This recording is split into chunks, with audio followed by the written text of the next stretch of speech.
B. Tama ka. Kasi meron akong bagong chismis. Mainit-init pa.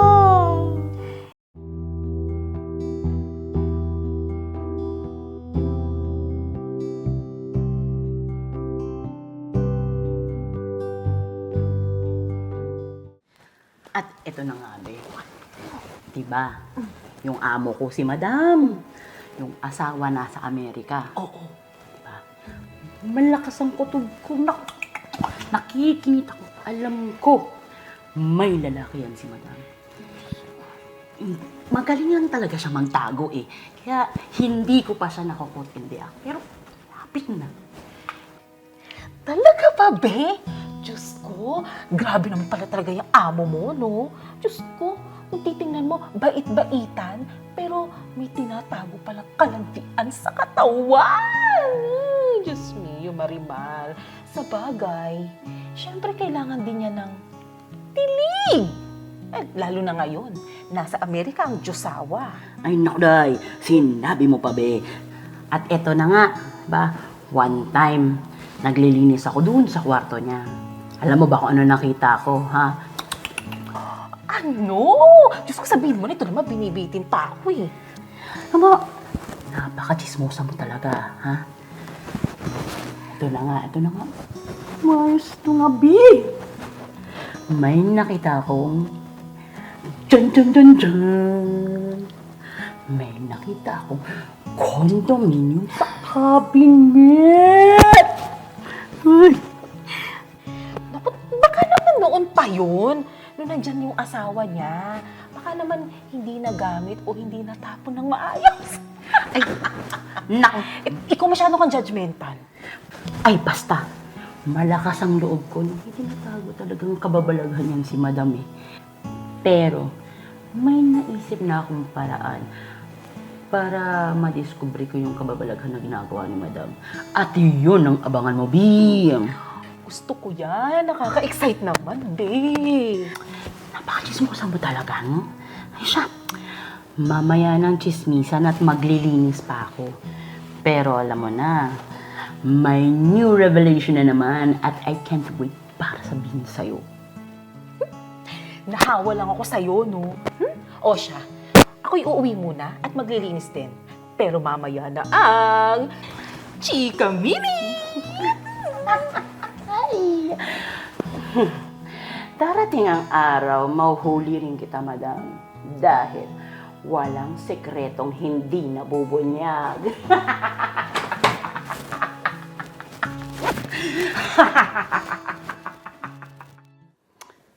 Wala pa si Madam. Ang oras na.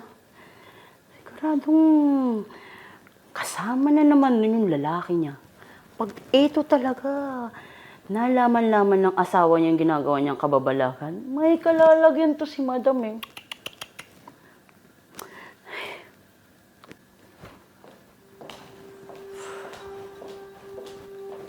Hi, Yaya. Anong niluto mo?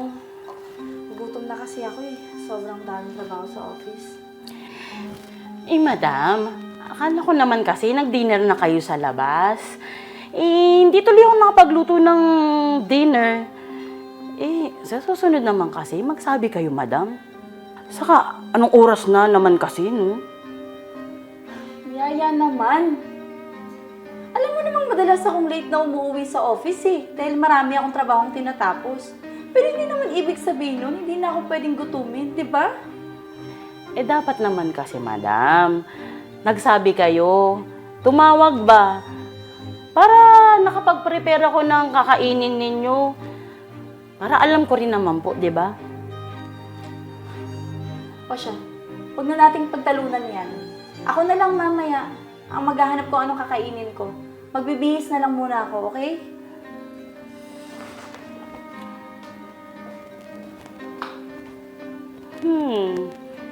Hindi ka ba pinakain ng lalaki mo, Madam? Kaya gutom na gutom ka ngayon?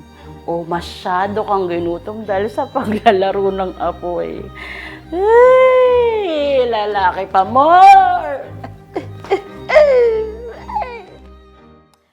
O ano na, be? may latest chismis ka ba ngayon? Alam mo namang, ikaw lang ang source ko sa mga hottest chismis mo dyan. Ay nako, alam ko na ayan talaga ang sadya mo dito, day. Pero B, tama ka. Kasi meron akong bagong chismis. Mainit-init pa. O sige na, sabihin mo na. Ito naman pinaghihintay pa ako eh. Kasi nga ganito yon ha. Makinig ka. Naalala mo, yung sinabi ko na may lalaki si madam? Malapit na, B. Malapit ko nang ma-confirmed na may lalaki nga siya. Kasi alam mo ba, kapag dumarating siya dito, late na. At kapag dumating, gutom na gutom. Mukhang ginugutom ng lalaki sa, alam mo na, Bay. Alam mo, pag oras na dumating dito si Sir from America, ewan ko na lang kung maitago niya pa yung kakatihan niya. Ano ko ba yan si Madam? Napaka-ranking talaga.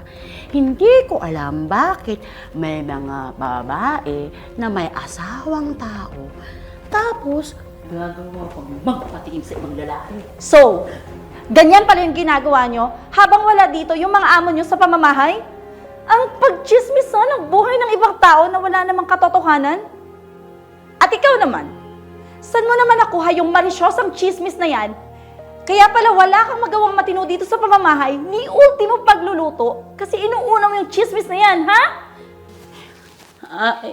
Ma'am, magpapaliwanag po ako. Pagpapaliwanag?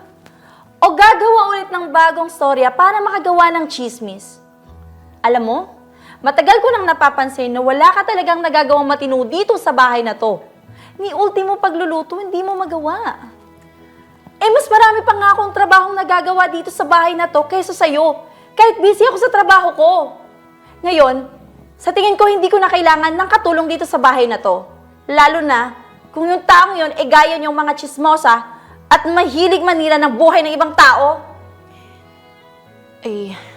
Ma'am, aalis na po pala ako. May gagawin pa po kasi ako eh. Sandali. Ikaw naman, ayusin mo yung trabaho mo. Huwag yung nangangamit bahay ka para lang mang chismis. Kayong dalawa, binabayaran kayo para ayusin yung mga trabaho nyo ng mga amo ninyo.